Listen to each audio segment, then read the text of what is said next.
estamos en vivo. Bueno, muy buenas noches.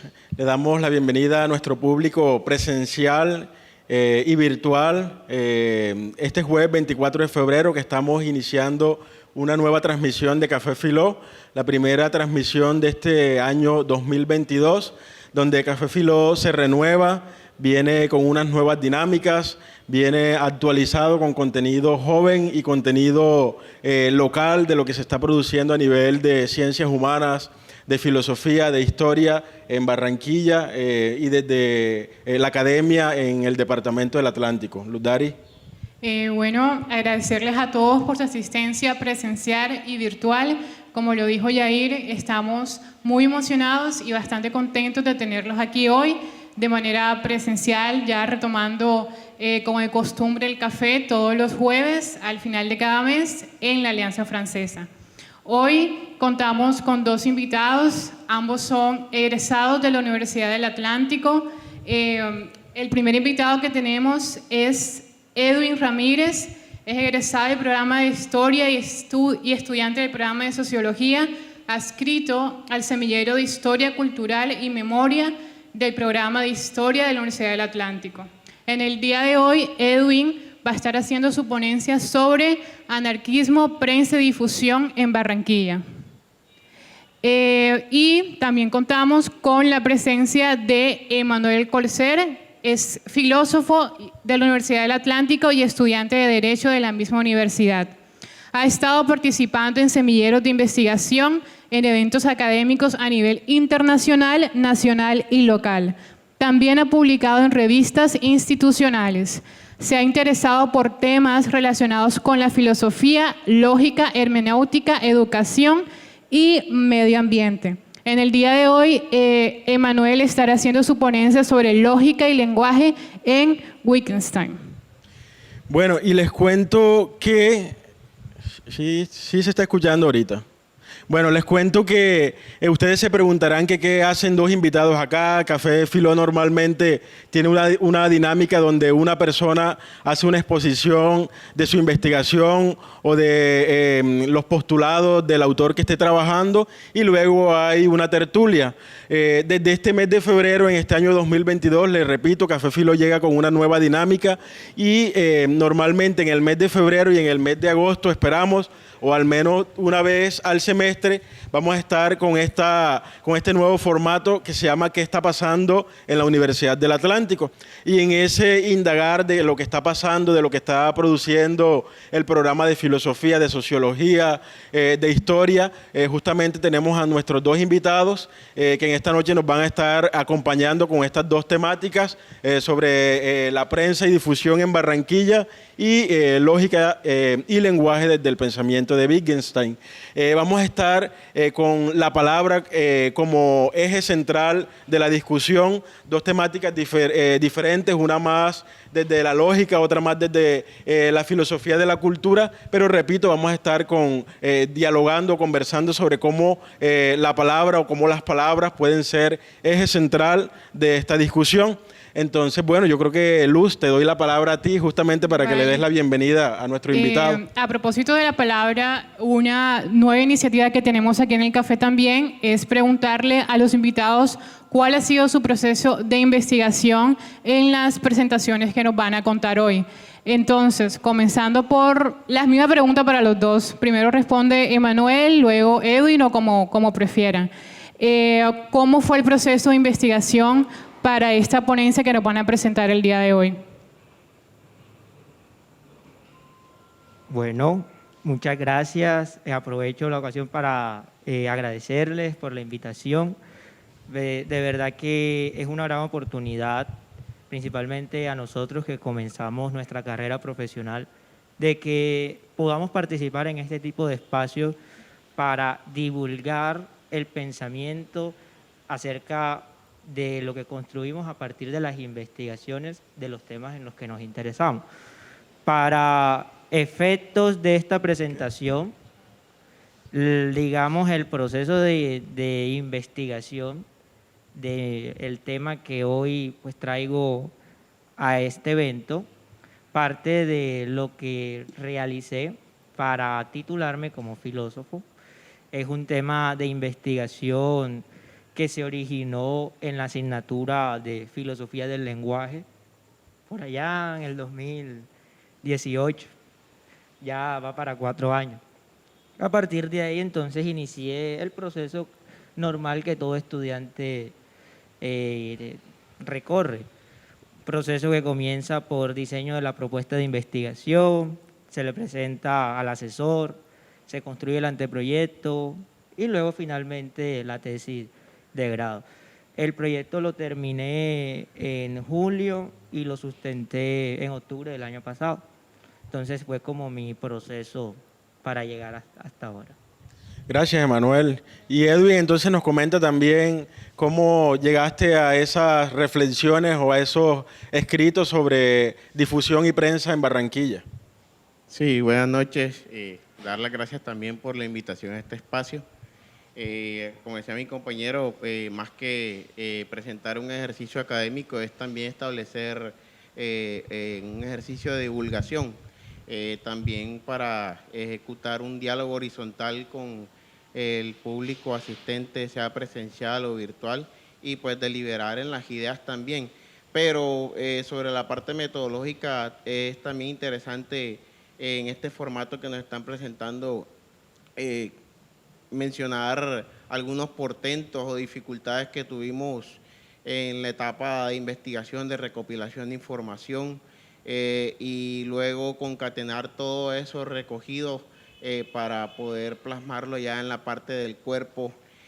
Bueno, inicialmente debo aclarar que la modalidad de trabajo a la cual estamos autorizados para presentar como título de historiador de la Universidad Atlántico es bajo artículo científico, que se diferencia un poco de lo que es un trabajo más robusto como el de una monografía o el de una tesis, pero que de igual manera no deja de perder su rigurosidad en cuanto al esquema de investigación y presentación de propuestas en cuanto al planteamiento del problema y otro tipo de premisas que se encuentra uno dentro del esquema de la investigación histórica. El tema surge precisamente por algo que nos dicen los textos de metodología de la investigación cuando nos sumergimos en el tema precisamente de la indagación, y es que lo primordial es que se investigue algo que a uno le interesa. Este trabajo está afiliado a lo que corresponde a la línea de historia política, en este caso de Colombia, siglo XX. Este trabajo es el resultado de un avance investigativo, el cual pretendemos prolongar en el área de una especialización, como en el caso de la maestría. Como se darán cuenta, corresponde a una periodización y espacialidad de 4 años en la ciudad de Barranquilla, iniciando la década del 20 del siglo pasado. El título se denomina Anarquismo, prensa y difusión en Barranquilla durante los últimos años de la hegemonía conservadora. La idea es trabajar toda la década del 20, por eso hago la apreciación de que es el primer avance por lo que son los 4 años, pero teniendo en cuenta el acontecimiento histórico previamente. Y pues eso sería hasta ahora lo comentado. Listo, entonces ya vemos que ambas presentaciones están con una fuerza política. Edwin nos va a hablar, nos comentaba, bien decía, de prensa, difusión en relación al anarquismo, y Emanuel pues también entonces nos comentará cuál es esa dimensión política del lenguaje desde Wittgenstein. Él lo va a enfocar más desde la lógica, pero ya nos comentará qué relación eso tiene que ver o qué tiene que ver con la política. Entonces, bueno, Luz, yo creo que ya hablamos bastante. Le damos la palabra a Emanuel y luego a Edwin, que nos van a estar entonces acompañando en esta tertulia. Bienvenidos y bienvenida también nuestra audiencia presencial y virtual. Bueno, recuerden también que al final de cada presentación va a haber una sesión de preguntas, así que si alguno del público presencial y virtual que nos están viendo a través de nuestras plataformas tiene alguna pregunta, se la dirigimos a nuestros invitados. Gracias, los dejamos con Edwin y Emanuel. Bienvenidos. Bueno, la temática que titularon Lógica y Lenguaje, está anclada al proyecto de investigación titulado Teoría pragmática del significado y prescindibilidad de la lógica en el lenguaje según Wittgenstein. Hay nociones que pueden identificarse únicamente en el título: pragmática, significado, lógica, lenguaje. Hay connotaciones que pueden trabajarse desde distintas vertientes teóricas y puede desarrollarse a partir de estas nociones una larga discusión acerca de una naturaleza del lenguaje e incluso si puede hablarse de una naturaleza del lenguaje. Entonces es importante, como para ir precisando en el tema, tener esto presente. Para ir concretando con relación al autor en cuestión, Ludwig Wittgenstein, y a la temática central, hay que decir que la relación entre lenguaje y lógica está muy marcada en el pensamiento de esta figura intelectual del siglo XX, desde cuando apenas comenzaba su vida intelectual. Comenzó como ingeniero. De la ingeniería se interesó por problemas de la aviación. En medio de la indagación de estos problemas se dio cuenta de que tenían mucha incidencia cuestiones matemáticas y hace una transición de la ingeniería hacia la matemática para finalmente llegar a la lógica y luego interesarse en plena Segunda Guerra Mundial por lo que podría llegar a ser la esencia del mundo.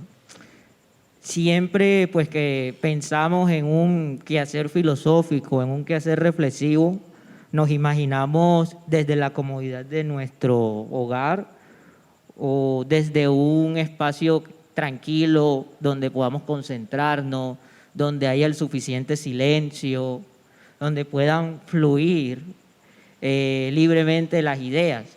Pero pensemos que no es un escenario de estos en donde estamos construyendo un esquema de pensamiento, realizando un quehacer filosófico, sino que por el contrario es en medio de un contexto de una guerra mundial.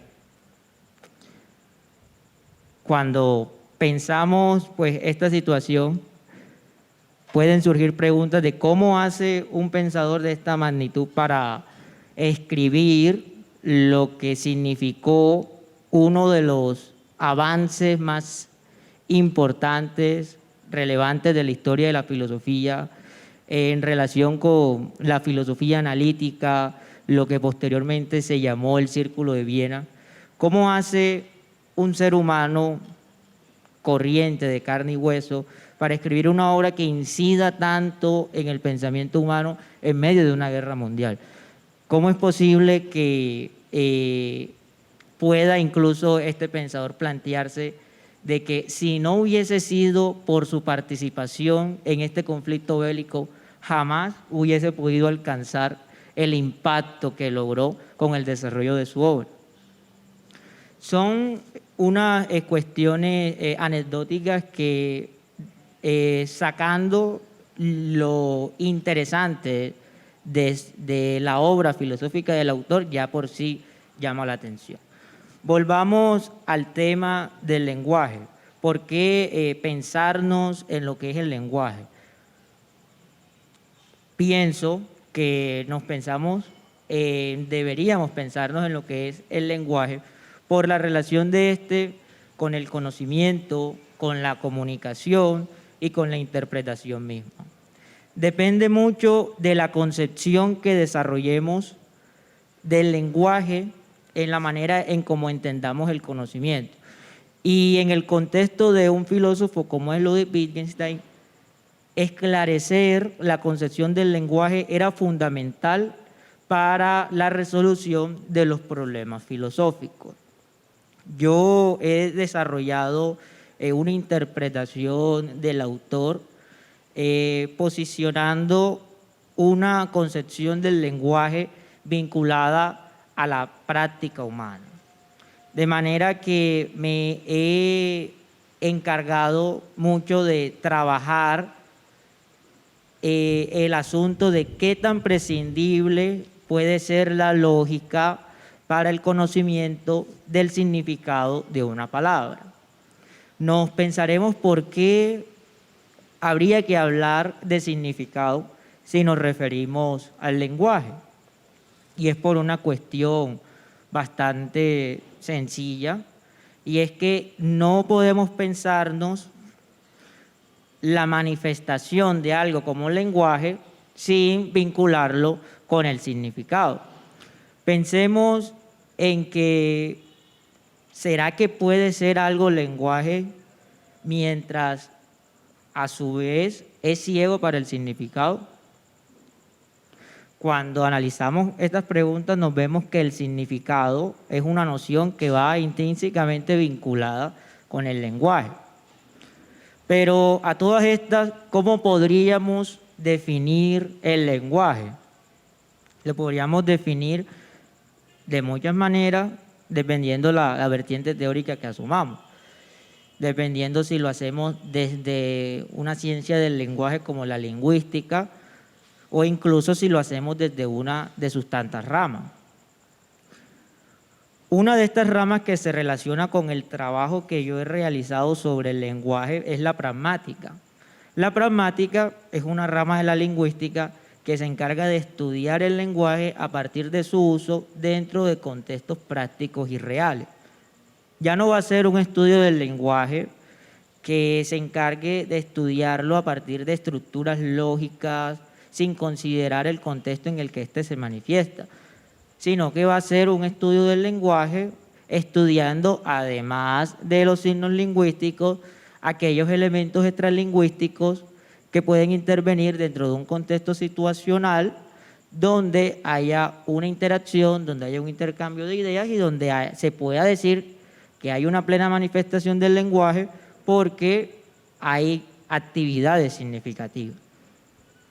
De hecho, en el mismo autor, Wittgenstein, digamos que pasó en primer lugar por una etapa en la que consideró estrechamente vinculado al lenguaje con la lógica, digamos que se puede llamar, se puede denominar la etapa del Tractatus, en la que este pensador, desarrollando las nociones que ya había propuesto Frege, que ya había propuesto Bertrand Russell y que finalmente sintetiza o más bien cristaliza Wittgenstein con el planteamiento de lo que denominó o lo que en su tiempo se denominó atomismo lógico, en donde el lenguaje se encuentra sumergido en una estructura isomórfica con el mundo, porque el lenguaje esencialmente representa el mundo, porque lo describe, porque termina siendo como un espejo de la realidad, de manera que entonces para que el lenguaje tenga significado, para que el lenguaje tenga un sentido, tiene que necesariamente retratar lógicamente el mundo circundante frente a nosotros.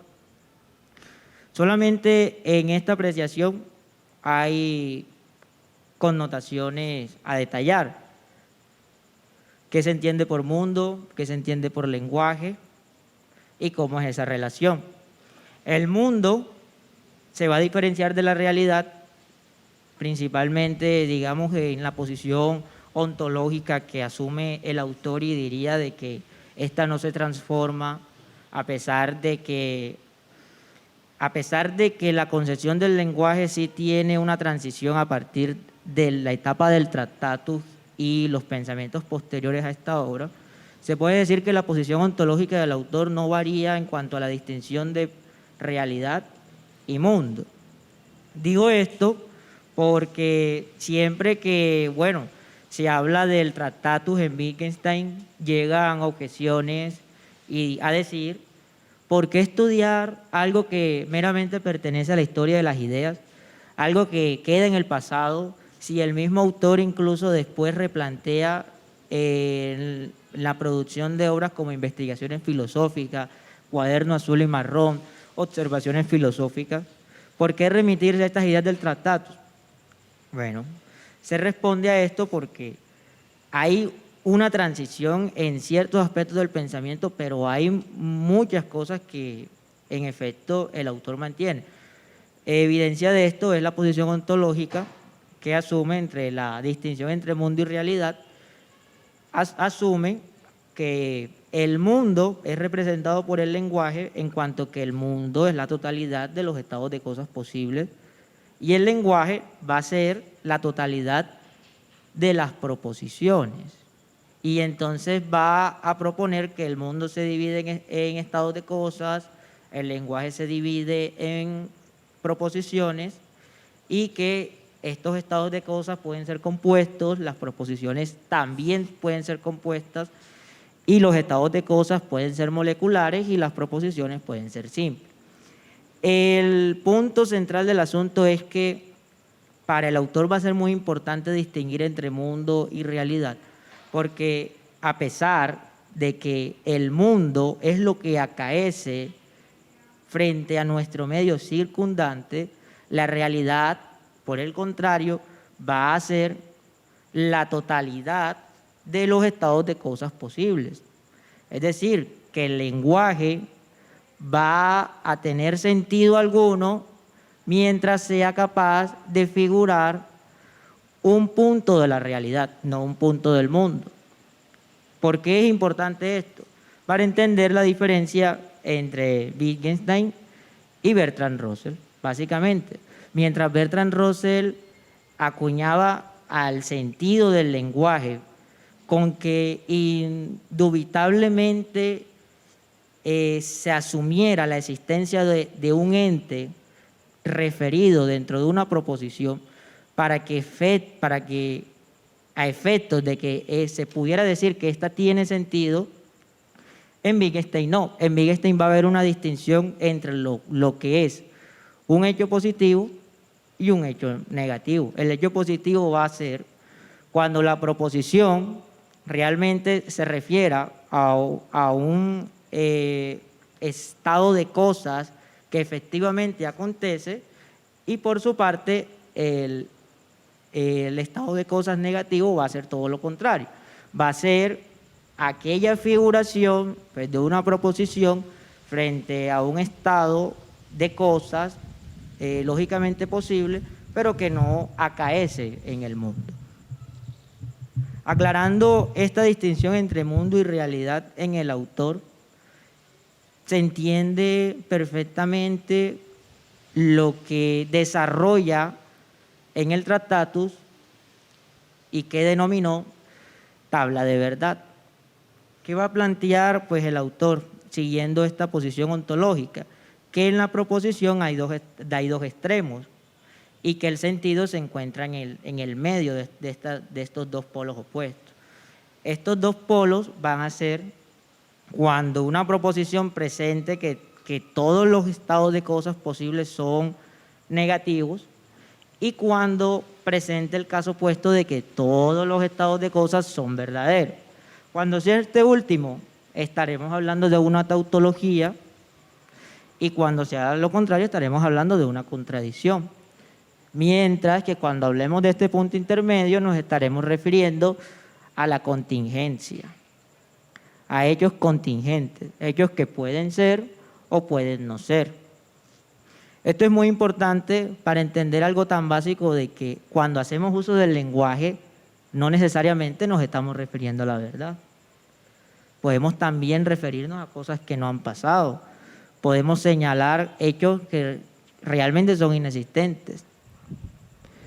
Bueno, esto en cuanto a su posición ontológica. Pero ahora yendo más aún o detallando más en su concepción del lenguaje, lo que va a diferenciar de la concepción entre una etapa intelectual y la otra que va a subseguir a la del Tractatus, va a ser en que el Wittgenstein, que regresa a Cambridge en 1929, cuando comienza a desarrollar su obra Cuadernos Azul y Marrón, productos de unas clases que daba en Cambridge y cuyo nombre se lo colocaron quienes recogieron los apuntes que él mismo redactaba en su agenda y que, bueno, según anécdotas cuentan que lo hacía porque se daba la libertad de decir de que si no se llevaban nada en sus cabezas, por lo menos se llevaban algo en las manos. Eso era lo que decía. Y algo pues muy curioso es que a estas clases, y de hecho lo que caracterizaba a su personalidad, era no atender a grupos numerosos de estudiantes, sino a un pequeño grupo seleccionado por él mismo, que posteriormente se encargaba de distribuir el material que éste les dejaba para que lo compartieran. En esta etapa, Wittgenstein comienza a cuestionarse esa relación que él había propuesto entre lenguaje y lógica. Se preguntaba sobre la materialización del isomorfismo lógico en nuestra cotidianidad y se volvía a cuestionar algo que digamos lo intrigó mucho al momento en que termina el Tractatus, cuando sentencia de que de lo que no se puede hablar es mejor callar, pero se da cuenta de que si podemos hablar sobre hechos que acaecen en el mundo y la lógica que no acaecen en el mundo, porque no hay lógica de los hechos, porque la lógica no puede expresarse, sino que por el contrario puede mostrarse, el autor se cuestiona cómo yo hablo de algo que yo mismo he dicho que yo no puedo hablar. Entonces él sentencia callándose. Pero una década después vuelve y se pregunta nuevamente cómo es posible que se haya propuesto la idea de una relación intrínseca entre lenguaje y lógica, una relación de necesidad, que se haya propuesto un isomorfismo lógico, una estructura concordante entre lenguaje y pensamiento, pero que el lenguaje no se reduzca a signos lingüísticos, sino que además haya otros tipos de lenguaje como el gestual y que haya gestos que podamos realizar en función de transmitir una idea, de transmitir un pensamiento, pero que no seamos a la vez capaces de decir cuál es la figura lógica de ese gesto con el que transmitimos una idea o un pensamiento.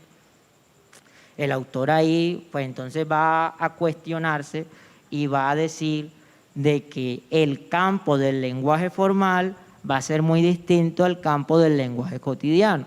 Y va además a decir algo muy cierto, que la base o la fuente de todo lenguaje formal en última es el lenguaje cotidiano, es el lenguaje que resulta de las relaciones humanas, es el lenguaje orgánico que se materializa en las prácticas humanas que acaecen diariamente.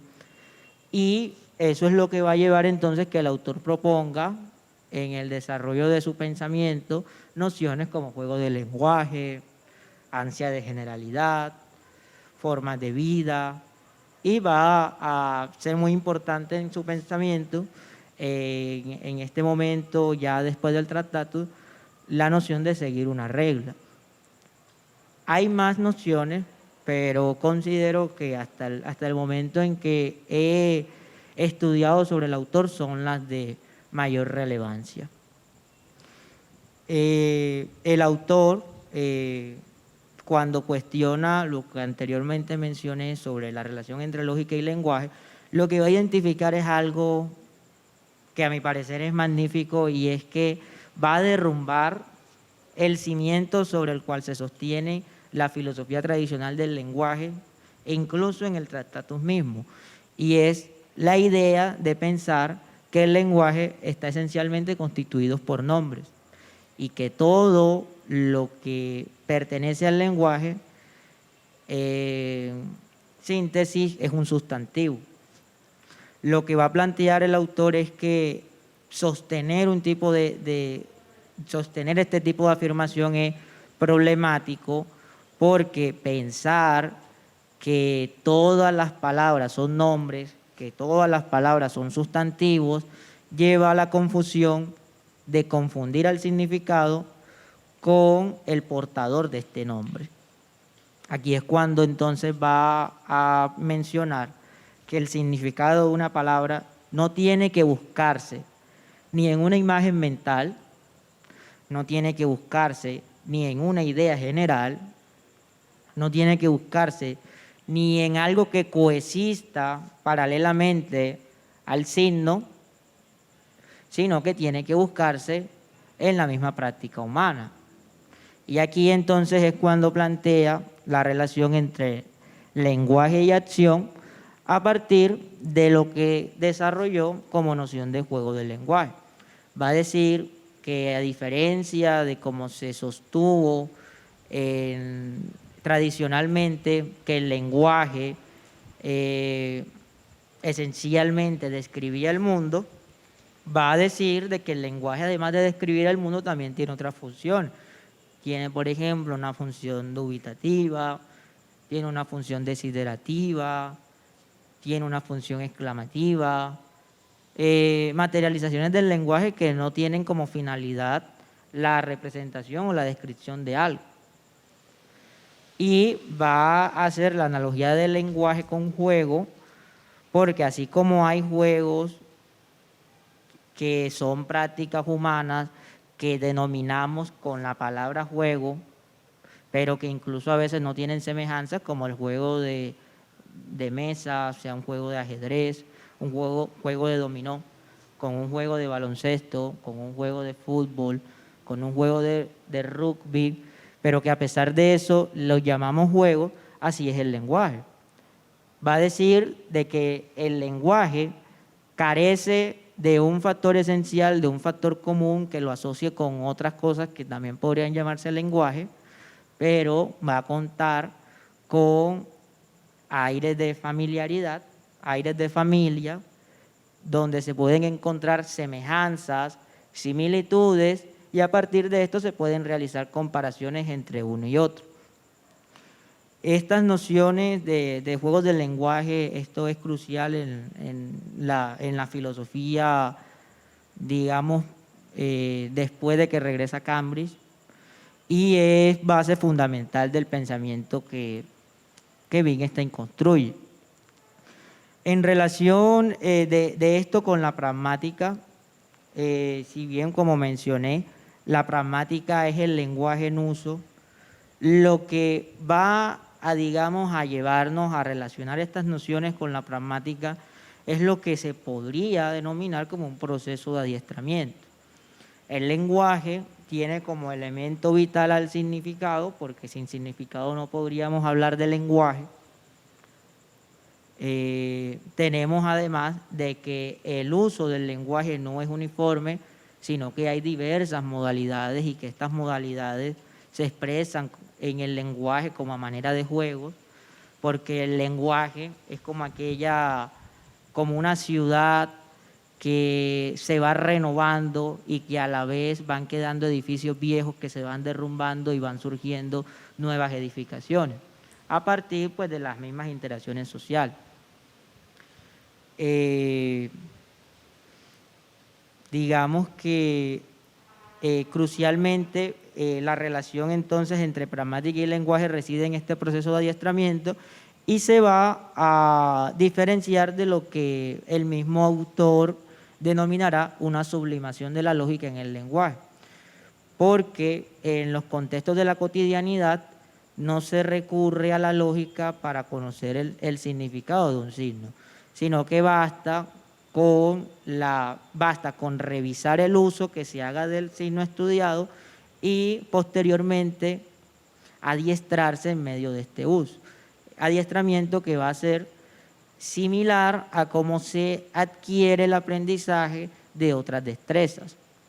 Yo, por lo menos en el desarrollo del trabajo que realicé, a partir de un trabajo, de un texto del profesor Bermúdez, Eduardo Bermúdez, él tiene un texto sobre el funcionamiento del cerebro con relación al ajedrez y habla sobre la experticia y explica que Similarmente a como el chofer de un bus en medio de la práctica desarrolla tantas funciones cerebrales como estar pendiente de que no venga ninguna persona, de que no venga otro vehículo, y que simultáneamente debe estar pendiente a quien se está bajando y a tantas cosas, y tiene que coordinar esto de manera eficaz.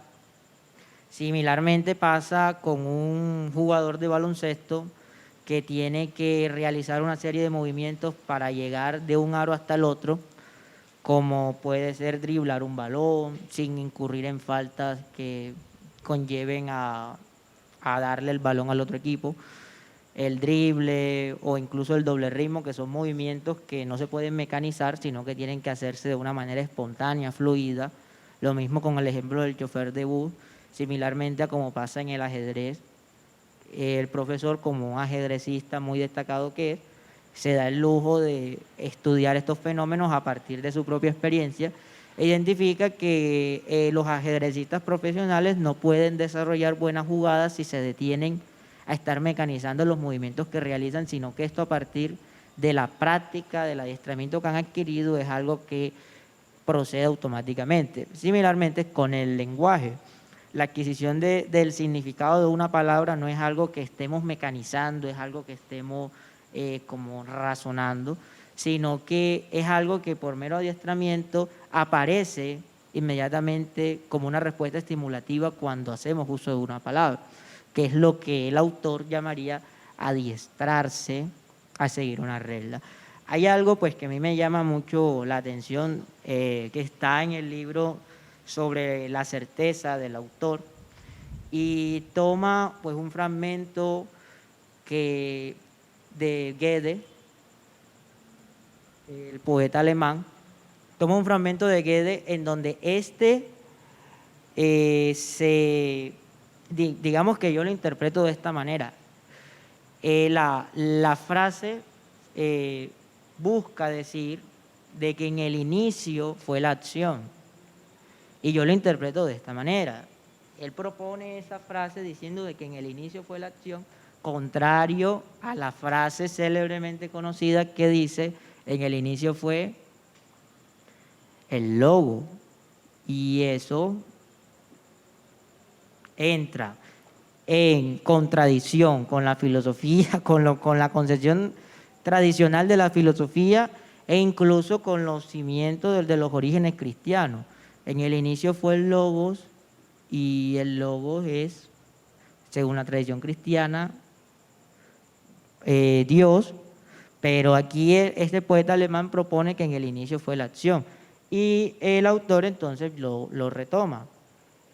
Dice de que en el inicio fue la acción y que el lenguaje no surge de un razonamiento, no surge del logos, no surge por ende de esto, y carece además de un factor explicativo. Dice que el fundamento del lenguaje no es más que la práctica y la misma acción humana. Hasta allí culminó la presentación. Algo general sobre lo que desarrollé el trabajo de grado, y espero que a lo largo de la presentación se haya podido evidenciar las razones por las que el tema merece interés y merece atención. Muchas gracias por la atención. Le cederé el uso de la palabra a mi colega Edwin, quien comenzará pues entonces iniciando un diálogo conmigo. Gracias. Sí, estaba atento a tu presentación. De hecho, estaba consultando algunas categorías que en cierto modo ahí mencionaste, y de pronto más bien como a manera de querer buscar un complemento, ¿qué relación podrías darle a la parte de la semiótica con tu trabajo, o qué contraste o qué componentes podría tener ahí? Bueno, el contraste que puede haber es que yo lo ubico desde un marco conceptual de la pragmática, y a partir de eso entonces se opone directamente con la semántica, porque la semántica lo que va a hacer es la relación solamente entre signo y significado. La pragmática propone entonces signo, significado y contexto situacional, y la semiótica va a ir entonces de la mano de este estudio de las palabras, pero más relacionado con la semántica. Entonces, de manera que, a mi parecer, la pragmática consigue dar un paso hacia adelante en comparación tanto de la semántica como de la semiótica, es lo que hasta el momento he identificado. Eso en el marco del lenguaje cotidiano, guardando las proporciones con los lenguajes formales que ya le competen a un quehacer científico y que, según el mismo autor, la filosofía no es equivalente a ciencia, ni tampoco debe aspirar a ello. Hola. Bueno, Manuel, por acá tenemos otra pregunta del público virtual. Bueno, como te estaba diciendo, tenemos otra preguntita por aquí del público virtual. Esta la hace Gladys Merlano y dice: ¿a qué se refiere Wittgenstein cuando nos dice de lo que no se puede hablar es mejor callar? Hasta ahora solo eso. Emma, por acá también te mandan a preguntar qué relación se puede establecer entre lenguaje privado y experiencia interna. Vamos a esperar que el compañero Emanuel piense entonces cómo aborda esas dos preguntas que dan para hacer 2 tesis de maestría. La puede responder Robert mejor que yo. Bueno, lenguaje privado, experiencia interna. Bueno, la relación entre una y la otra es que la experiencia interna no puede sumergirse en ningún tipo de lenguaje, porque el lenguaje puede abarcar es lo que sea de carácter público. Lo que pertenezca a toda experiencia interna va a ser lo que él mismo denominó como el escarabajo dentro de la caja. Podemos referirnos o podemos decir que tenemos un escarabajo. Yo puedo decir que tengo un escarabajo en mi caja. El Luzdari puede decir que tiene un escarabajo. Edwin puede decir que tiene un escarabajo dentro de su caja, pero todos tenemos la caja cerrada y no vemos el escarabajo del otro. Sin embargo, nos hacemos una idea de cómo puede ser el escarabajo de cada uno de ellos dos a partir del escarabajo que yo estoy viendo en mi misma caja. Pero el escarabajo de ellos puede estar, la caja de ellos puede estar vacía. Entonces, la experiencia interna se plasma en el lenguaje a partir de lo que nosotros conocemos a partir de nuestra experiencia, entendiendo que el lenguaje privado no tiene cabida porque el lenguaje solamente aborda lo que sea de carácter público. Ahora, mencionando que de lo que no se puede hablar es mejor callar, en ese momento Wittgenstein está en una etapa en que se encuentra decepcionado porque considera que el proyecto que emprende fracasó, porque se está hablando de lógica, está hablando de cuestiones que no se expresan, sino que se muestran, similar a la ética, similar a la estética, pero que él mismo ha sentenciado a través de sus proposiciones que no se puede hablar de lo que no se puede expresar, de lo que no es decible, y por lo que se muestra no es decible. Y él dice entonces, si no puedo hablar de lo que no es decible, ¿cómo estoy hablando entonces de la lógica, si es algo indecible? Y ahí dice, entonces me toca mejor quedarme callado. Por eso duró casi una década sin dedicarse a la filosofía, incluso intentó acceder a un monasterio, lo rechazaron. Y dice, antes del último parágrafo donde cierra su libro diciendo que debe callar, dice que quien ha comprendido sus proposiciones es capaz de subir por la escalera y luego de haber subido es capaz de tirarla. Es decir, que entiende las proposiciones, se desprende de ellas y se condena al silencio. Listo, entonces muchas gracias a nuestro primer invitado de esta jornada que tenemos el día de hoy, llamada ¿De qué se está hablando en la Universidad del Atlántico? Entonces comienza la presentación. Edwin Ramírez, historiador y estudiante de Sociología, quien hoy nos va a estar hablando de anarquismo, prensa y difusión en Barranquilla durante los últimos años, en la época de los 20. Entonces, bueno, Edwin, te doy la palabra, te paso este micrófono pidiéndote que por favor hable fuerte porque se escucha bajito. Sí, me sentí más cómodo. Bueno, retomando los comentarios preliminares que había hecho previo a abordar este trabajo de investigación, pues bueno, vale contar un poquito la experiencia metodológica debido a algunas vicisitudes al momento de realizar esta investigación.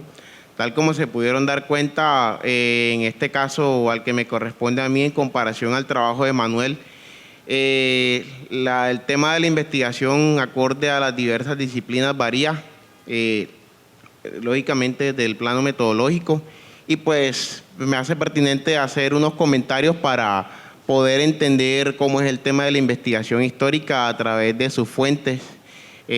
Podemos categorizarlo en 3 secciones como fuentes primarias, que ya sabemos que son todos aquellos documentos los cuales nos sirven para hacer un análisis hermenéutico que va desde lo discursivo, también como lo son las fuentes secundarias, que son los libros de texto, y se habla ya hoy día de fuentes terciarias, que hoy se conocen como archivos fílmicos, videos, las redes sociales. Hoy en día entra dentro de esa categoría y pues eso le da una mayor facilidad para realizar estos trabajos que ya tienen un poco más de rigor en el ámbito académico. Pero como ya he dicho, la idea es establecer un diálogo que varíe también con el público y simplificarlo en términos coloquiales también.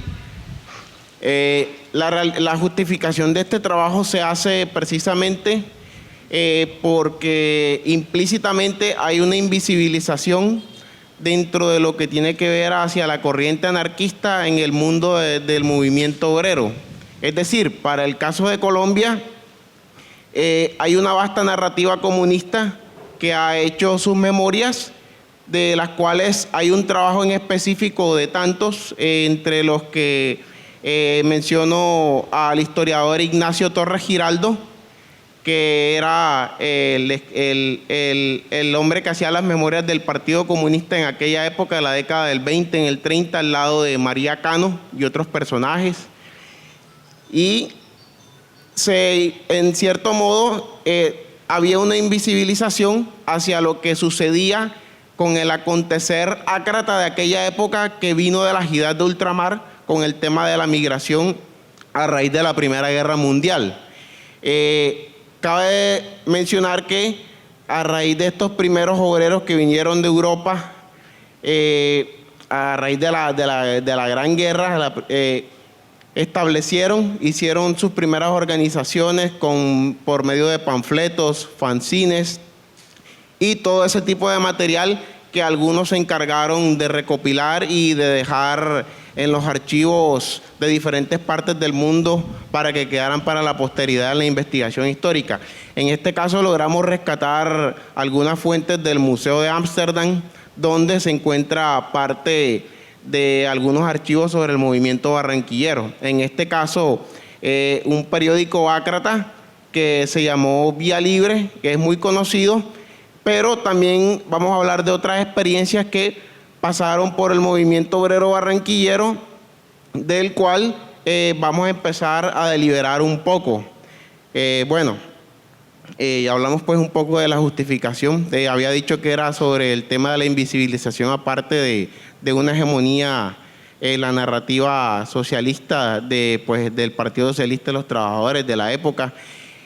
También para poder entender el desenvolvimiento del escenario en el que se movían el movimiento obrero barranquillero, por lo menos de una fracción de lo que corresponde a una facción de una fracción, y establecer cómo ellos negociaban a niveles de sindicatos, a niveles de pliegos de peticiones, de huelgas obreras, de agitación de masas y otras características que de pronto uno los recoge bajo la concepción del mundo anarquista. Pero se preguntarán algunos de ustedes, ¿será que todos esos obreros eran anarquistas? Y evidentemente no lo era así, por lo menos no lo veía desde un punto de vista homogéneo. Pero entonces empecemos a desmenuzar el trabajo para ir sintetizando las ideas. Bueno, para poder entender un poco desde un plano teórico, establecer qué entendemos por el anarquismo, hago la aclaración porque cuando encontramos un diccionario, buscamos qué significa la anarquía, encontramos algunos sinónimos que tienen que ver con el caos, la destrucción, el desorden, pero desde el punto de vista político tiene una connotación distinta. El anarquismo como tal se entiende como una corriente libertaria que busca la supresión de clases sociales y asimismo establecer una sociedad sin banderas, sin fronteras y sin clases sociales precisamente. Hecho que generó discrepancias en el seno de lo que se conoció como la Primera Internacional de los Trabajadores, formada precisamente en 1868, en pleno segundo periodo del siglo XIX, en la que los principales representantes, entre ellos Marx, Proudhon, como se conoce como el padre del anarquismo, tuvieron diferenciaciones precisamente por ese tema de la conformación de un Estado obrero y la derribación del mismo. Sin embargo, para sintetizarlo, encontramos dentro de los textos que se han hecho en la experiencia colombiana, bueno, hay varios textos que se han hecho, hay uno recientemente que corresponde a una periodización que va del 1947 hasta el 2019, que se llama El anarquismo en Colombia, de un autor italiano llamado Ángel Capelletti. No obstante, rescatamos dentro de las citas, Luz Dari, por favor, le pido, puedas correrlos una, yo te aviso en cuál. No preparamos, dale, por favor. No preparamos un orden, pero ahí iremos desmenuzándola. Dale. Porfa. Ok. Esta es una cita que extraímos de un texto que fue en coautoría con prólogo de Mauricio Archila y el CINEP, que se llama Centro de Investigación de Estudios Libertarios, que se llama Pasado y presente del anarquismo y el anarcosindicalismo en Colombia. Acá, después de rebatir algunas ideas que se dieron en el siglo XIX, entre la que Marx y Engels escriben un texto donde le hacen una crítica pertinente al círculo del llamado socialismo utópico, escribieron lo que se conoció hasta estos días como del socialismo utópico al socialismo científico, donde hacen precisamente ese abordaje a las ideas sobre el librecambismo, la redistribución de las riquezas entre pequeñas aldeas como manera de contrarrestar el modelo económico incipiente de esa época, el capitalismo industrial, pero donde hacen el apunte en el que detallan que no se está como tal suprimiendo el modelo económico, sino que se está sosteniendo la propiedad privada mediante otras dinámicas. Estos señores acá de esta obra nos dicen lo siguiente por anarquismo. Dice, es una doctrina social y revolucionaria que surge de la rebelión y la organización de las masas. Se reconoce como una vertiente libertaria del socialismo y del movimiento por la emancipación de la clase obrera, pero afirma que ella solo es posible en un nuevo orden social donde se elimine la explotación del ser humano por el ser humano y donde todos podamos gozar de los beneficios de la riqueza común.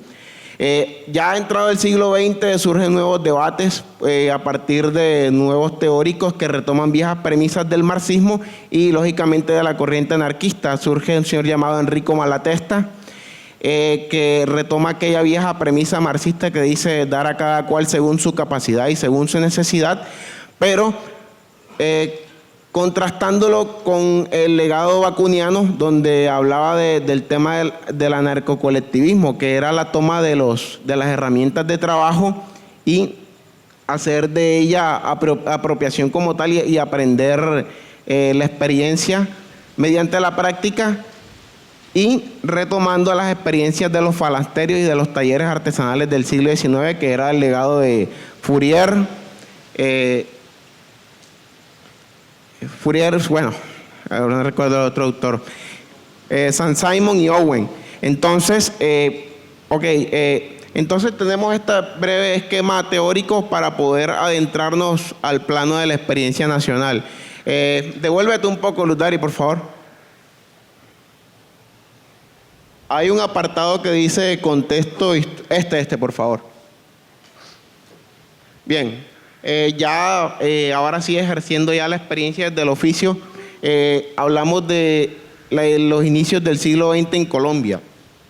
Colombia recibe un panorama hostil y desalentador con la llegada de la nueva centuria bajo dos episodios que marcaron la conformación, el desarrollo de un Estado moderno como tal, que tienen que ver la famosa guerra de los 1000 días y la pérdida del Istmo de Panamá. Cuando se da la situación del Canal de Panamá, Colombia entra en un estado de emergencia nacional, de reconstrucción del país, y muchas otras titulares que le dieron la prensa en esa época para poder describir cómo era la situación coyuntural en aquel momento. Sin embargo, con el paso de menos de 10 años de ese mismo momento, a partir de ahí, la ciudadanía colombiana empezaría a ver nuevas reformas, nuevos precedentes y nuevos desarrollos que harían del capitalismo su primer despegue industrial, marcado en lo que tiene que ver como la industria manufacturera, el desarrollo de la industria petrolera y la expansión y ampliación del tema del café, lo que le ayudan a Colombia a nuevamente recuperarse desde el punto de vista económico, geoestratégico, a lo cual tenía mucho protagonismo Barranquilla como enclave portuario. Dada su condición portuaria, tenía un goce que le permitía establecer puertos de conexión con el exterior y de allí mismo tener esa cuestión de recibir aquellas personas que en sus inicios fueron indocumentados, que venían del viejo continente y empezaron a asentarse en la ciudad, ya después de construido el muelle de Puerto Colombia y el ferrocarril de Bolívar, terminando el último tercio del siglo XIX, lo cual hizo que el comercio en Barranquilla, a niveles de crecimiento poblacional, hago la aclaración metiendo el desarrollo demográfico gracias al flujo migratorio, hizo que la prosperidad económica fluyera y que se dieran cierto tipo de organizaciones sindicales. Un paréntesis previo a seguir.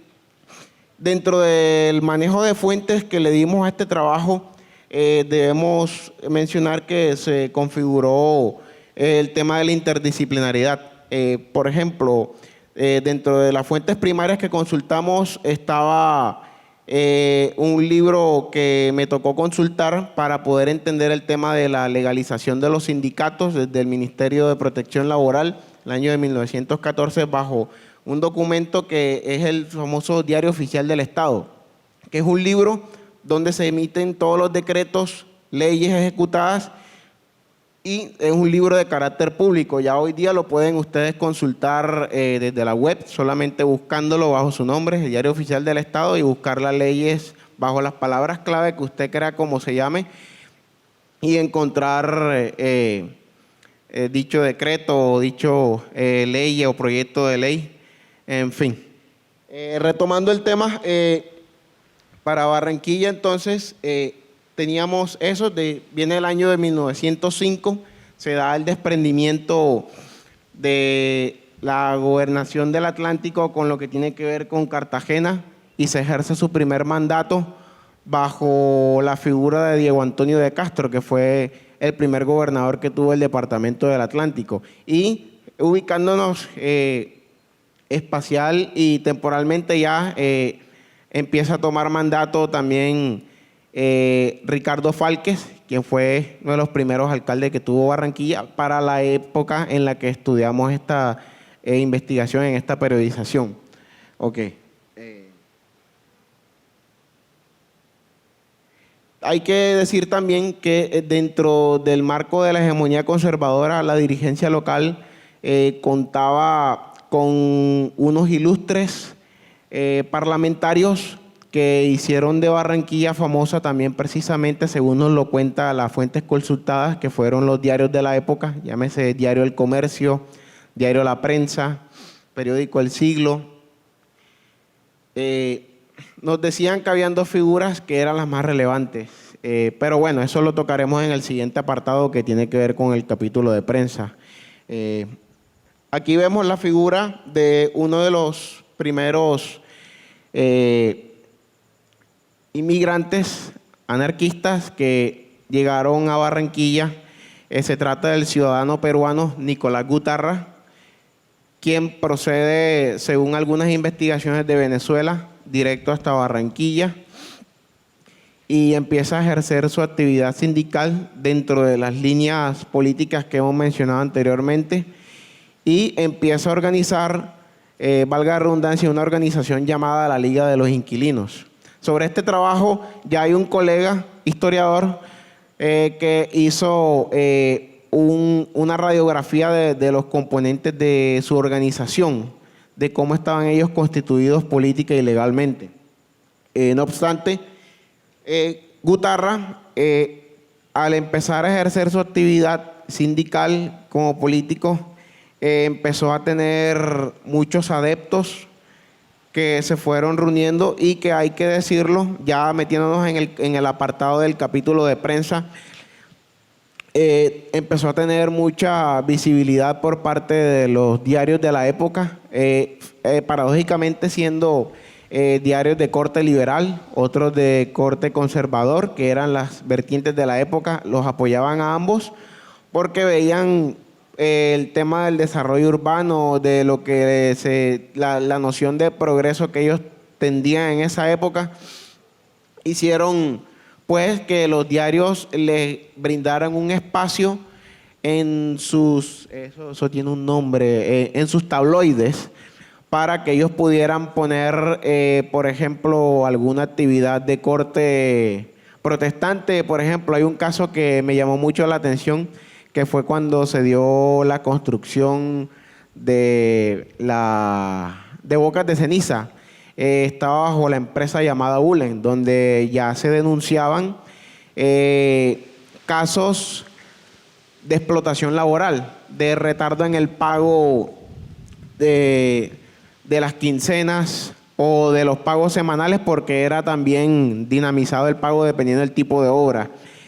Y allí eso ayudó a que la ciudadanía los acompañara y que tuvieran un poco más de logros a nivel de pliegos de peticiones. La Liga de Inquilinos logró establecer algunas victorias como la rebaja en los arriendos, para esa época le llamaban pasajes, y también la mejora en las condiciones ambientales. Recordemos que el inicio del siglo XX, América Latina, para hablar en un plano en general, se padecían problemas de higiene y algunas enfermedades como la viruela estaban permeadas en el ambiente, entre otras. Luz Dari, pasa por favor. Déjame aquí.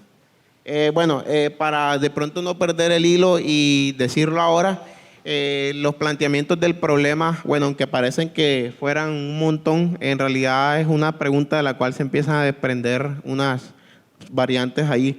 Dice, ¿qué medidas tomó y cuál fue el comportamiento que asumió la dirigencia conservadora local hacia algunas agremiaciones de obreros militantes? ¿Cómo concibió las expresiones del socialismo y cómo las describió?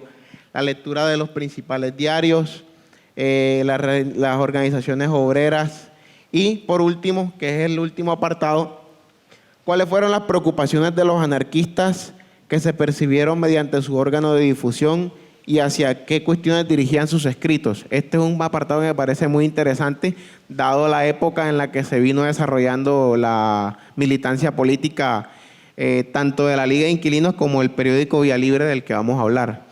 Ok. Entonces, iniciamos. Pasa por favor, Daria, ahora sí. Bueno, aquí, por favor, aquí tenemos una figura icónica que conocen las personas que están inmersas en el mundo de la escritura, de las letras. Este es el señor Ramón Vinges, conocido por una de las obras de García Márquez, donde lo bautiza como el sabio catalán. Vinges, junto con Pedro Pastor Consuegra, quien fuera el director del diario La Nación de Barranquilla, escribían bajo otros seudónimos en los tabloides de ese periódico en conjunto sobre las acciones de corrupción que se daban dentro de la dirigencia local. En el caso de la gobernación de Parquio González, quien fue impuesto por el general Ospina por casi una década hasta que se dio el episodio de las bananeras y fue destituido y se empezó a dar todo el declive hasta el ascenso del primer gobierno liberal en el 30 en el marco de Olaya Herrera. Bueno, ¿qué vemos dentro de estas páginas de estas investigaciones acá? El caso de este apartado de prensa, vimos que a los obreros se les dio un espacio y que también hubo espacio para algunas figuras icónicas de la ciudad a las cuales empezamos a ver cómo se expresaban mediante las letras y el tema de la difusión precisamente lo que pasaba en aquel entonces en la Barranquilla de la década del 20. Pasa posteriormente a estos escritos que se da en este periodo estudiado, al director del diario La Nación, Pedro Pastor Consuegra, el mismo general Parquio González, lo mete preso, paradójicamente siendo de su misma colectividad. Se puede decir que Pedro Pastor Consuegra, como conservador, tenía un carácter moderado, que estaba en contra de las injusticias y que no prestaba su órgano matutino para hacer proselitismo a la dirigencia local, salvo en la reproducción de algunos debates electorales. Aquí me interesaría mostrarles uno. Pasa, por favor, Luz Daris. Aquí. Bueno, este era uno de los primeros políticos que se empezaba a visibilizar por su brillantez dentro de las páginas del diario El Comercio, que es de corte conservador, de 1923 en adelante. Aquí se muestra la réplica que se le hace a un senador apellido Rengifo porque establecen el debate sobre la pena de muerte en Colombia. Fíjense que para la época de estudio ya se estaban dando este tipo de escenarios dentro del Parlamento Nacional, y la refutación que le hace Abel Carbonell al senador Rengifo dice lo siguiente: el honorable senador Rengifo ha afirmado que el liberalismo atraviesa una gran crisis por falta de reivindicaciones que reclamar. Bajo este régimen de libertad que existe en Colombia, el socialismo surge amenazante, despertando las rivalidades de clase de tal modo que muchos núcleos brillantes del liberalismo reconocen la necesidad de separarse de la masa para formar un partido de centro. No es necesario penetrar muy hondo en las leyes sociológicas para advertir que ese partido de centro se inclinará hacia la derecha a medida que sean más exageradas las pretensiones izquierdistas.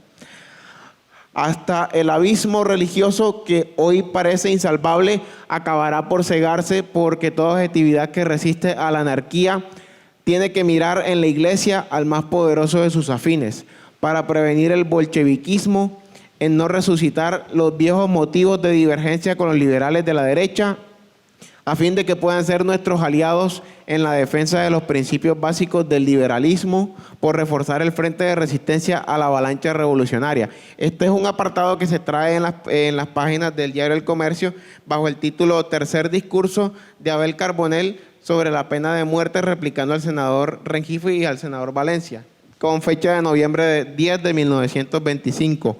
Te iba a mostrar algo también, Luz Daris, que era, por favor, vete hacia atrás.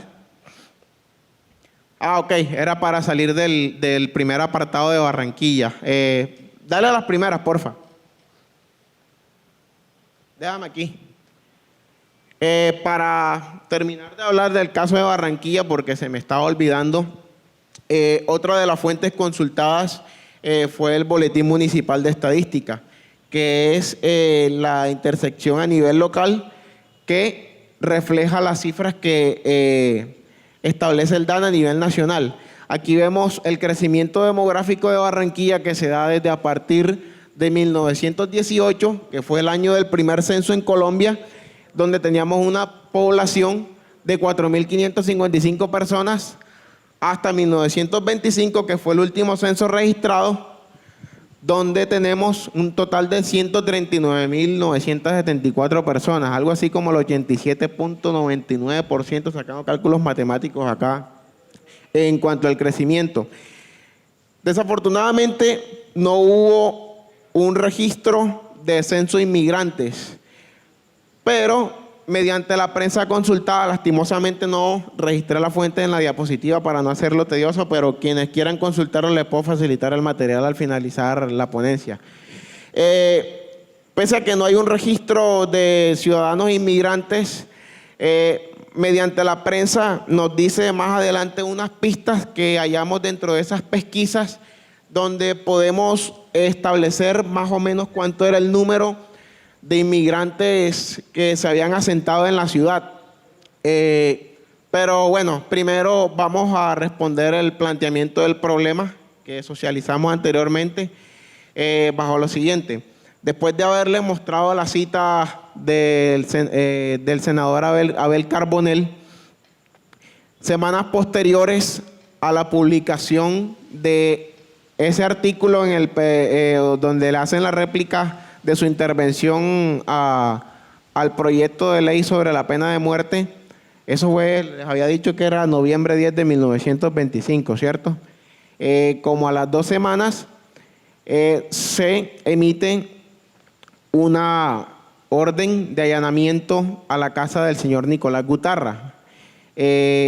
Posterior a eso, la prensa empieza a hacer eco por lo que ya se estaban dando los primeros visos de autoritarismo por parte de la dirigencia local, y con ella empieza a declinar el proyecto de la Liga de Inquilinos que había seducido a la ciudad de Barranquilla, precisamente en el Paseo Colón, hoy conocido como el Paseo Bolívar, donde aglutinaba a la gente para explicar mediante los mitines cómo se daban todas las problemáticas que no se habían resuelto a nivel de la alcaldía de Ricardo Fálquez.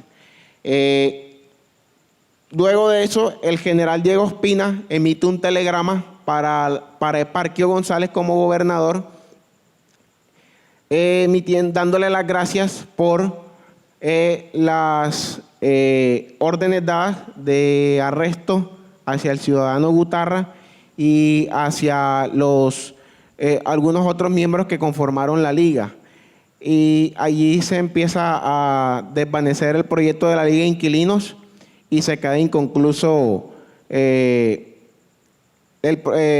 todo lo que venían haciendo, y ya con último se da la deportación de Nicolás Gutarra.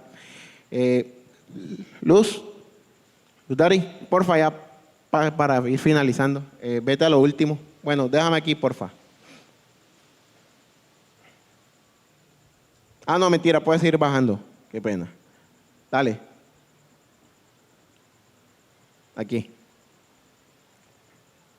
Bueno, acá tenemos el periódico. Gladys te mandó la otra para anexar la diapositiva, ¿cierto? Bueno, dejémoslo aquí. Aquí ya para ir finalizando. Para el mes de octubre de este mismo año de 1925 se establece en la ciudad de Barranquilla Gregorio Caviedes, procedente de Santa Marta.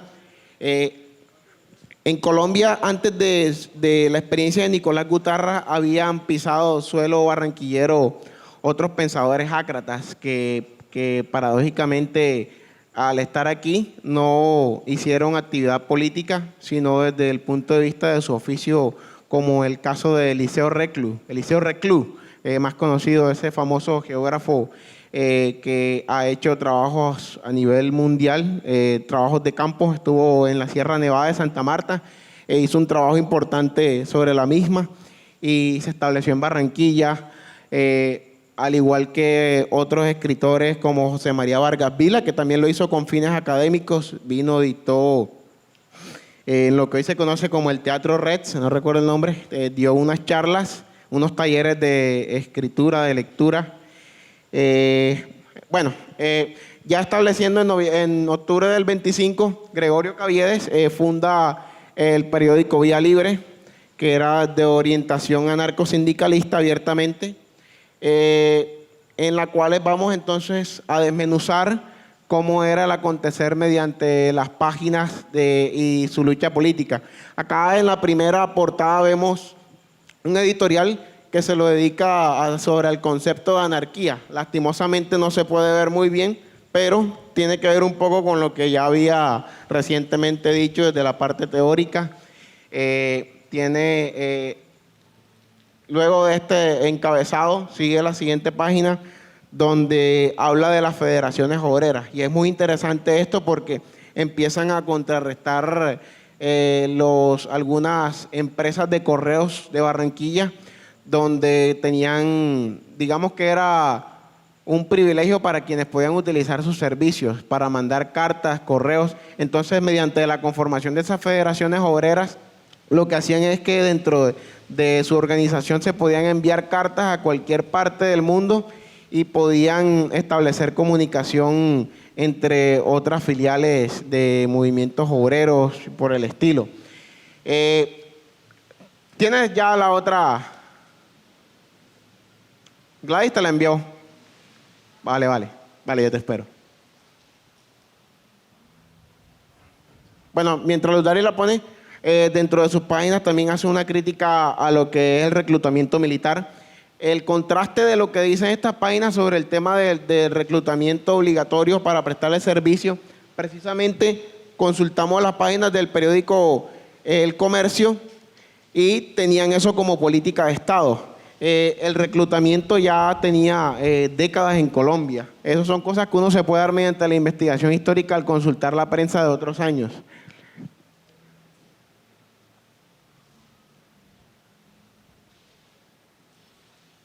Pero está fuera de las diapositivas. Hay otra,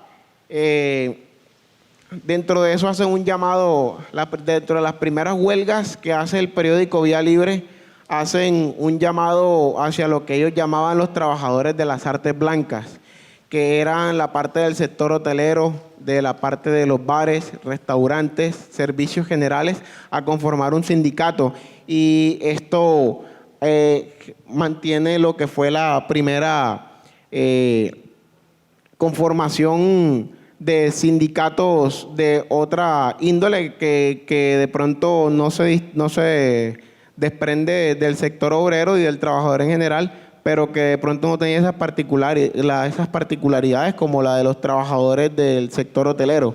Y bueno, finalizando, tiene un capítulo sobre el tema de la mujer, sobre el tema del machismo, sobre el tema del maltrato, y quería como contrastarlo porque, o sea, para la época en la que se estaba disolviendo el acontecer nacional, ya estaba dándose esos debates que venían desde las ideas de Europa.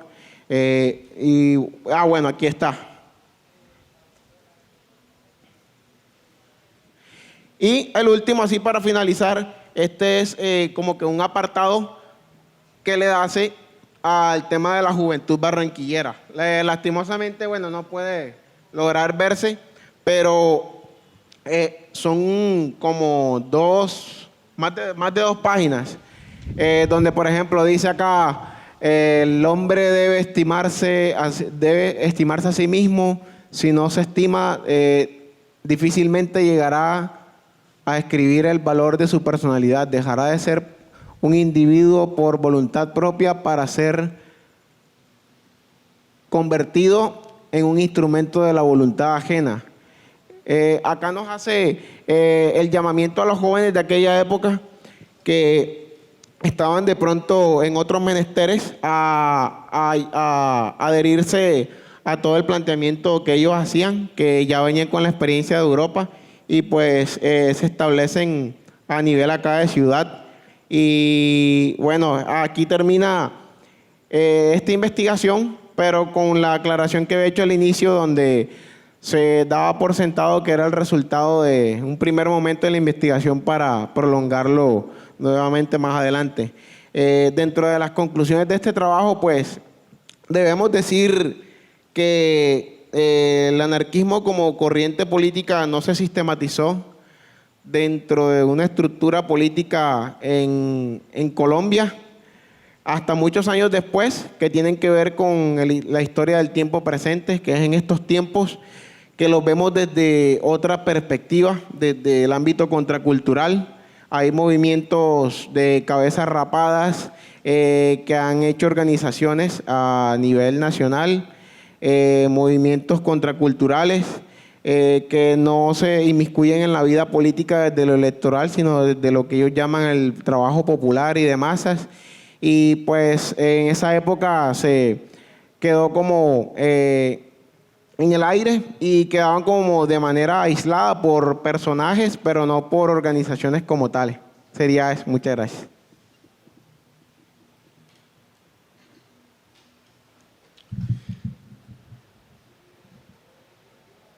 Voy y le hago la pregunta, ¿no? Bueno, a ver, que estaba apuntando algo para tenerlo presente. Bueno, Edwin, en la presentación del trabajo sobre la realidad histórica de la ciudad hace 100 años. Bueno, Barranquilla fue el epicentro de Colombia, puede decirse, entre 1900 y 1920. La mayoría de avances culturales y todo, digamos, la recepción científica atravesaba por el muelle y de aquí se dirigía al interior. Puede decirse que, digamos, los avances en aviación son los que, digamos, le quitan ese rol protagonista a Barranquilla y la supedita a los intereses del centralismo en Bogotá como capital del país. Aquí en la ciudad se ve, pues, con relación a los medios periodísticos, una gran diferencia actual en comparación a hace 100 años. Hace 100 años aquí estamos hablando de medios periodísticos independientes. De hecho, mencionaste al Catalán de los 100 años de soledad, que pertenecía al grupo de Barranquilla junto a otras figuras intelectuales y digamos que desde entonces, digamos que le han faltado más espacios culturales a la ciudad. Entonces, así como para preguntarte con relación al trabajo, sería si por lo menos actualmente se puede hablar de medios periodísticos independientes aquí en Barranquilla, que hay una crisis, si hay una crisis, y si la hay, ¿por qué, a qué se debería, teniendo en cuenta este trasfondo histórico? Y realmente si la hay, entonces, ¿cómo ha sido, digamos, esa pérdida de independencia a lo largo de estos 100 años? Sí, bueno, la figura de Vinges, basado en uno de los últimos textos del maestro Ramón Ilián Vaca, él concebía el periodismo en la ciudad como una fuente que prácticamente no ha variado con lo que se estima hoy en día, porque como tal, las primeras prensas de tanto del siglo XIX como siglo XX han estado supeditadas a los partidos políticos de tradición. De hecho, había comentado que el diario El Comercio era de corte conservador y el diario La Prensa, que se funda en 1928 en adelante, era de corte liberal. También había prensa obrera, que era de la prensa de los artesanos de Boyacá. Fue la primera experiencia mediante la difusión de fanzines, de periódicos, donde se empiezan a registrar los primeros gestos de actividad sindical y que precisamente llama la atención de eso, porque como tal, pese a que tenían una hegemonía periodística, porque era más la prensa conservadora que la prensa liberal, de hecho no solamente tenían periódicos de tabloides, sino también revistas. De hecho hay una revista que era muy conocida a nivel nacional que se llama Costa Azul, obviamente por el color de que lo representa a ellos, que es el del Partido Conservador. Vinges decía que el caso de Barranquilla él la denominaba como Envidiópolis, porque precisamente todo se tendía a desmoronar al tema del desagrado de otros para poder ejecutar acciones que fueran como el caso del Círculo Barranquilla. Y encima se da la muerte de Pedro Pastor Consuegra después de que sale de la cárcel. Tenía un acérrimo contradictor de su partido, tenía el nombre de Hipólito Pereira, aunque se dice que la muerte de Pedro Pastor Consuegra se debió entre esos dos, entre él e Hipólito Pereira, por el amor de una prostituta, lo cual él lo mató dentro de uno de los teatros, y sigo sin recordar el nombre del teatro de esa época, que todavía está el edificio acá en Barranquilla, en el centro. Y con relación a, pues, a lo que tiene que ver a la actualidad, pues yo diría que bajo las nociones de Antonio Gramsci, de lo que denominó la hegemonía cultural, se ha pavimentado, se ha cimentado todas esas bases para que la prensa esté supeditada no solamente al poder de un bando ideológico como el de un partido en este caso, sino también tiene dinámicas que se pueden manipular de otros modos, desde el tema de la propaganda, del tema de la desinformación, y ya eso lo estamos viendo en este escenario, solo que de pronto en esta época veíamos un apoyo descentralizado que no estaba así como lo vemos ahora en esta época.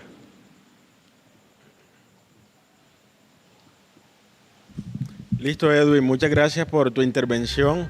Yo creo que saben que yo soy filósofo fourierista, entonces me encantó escucharte hacer referencia a Fourier, a Saint-Simon, a Owen.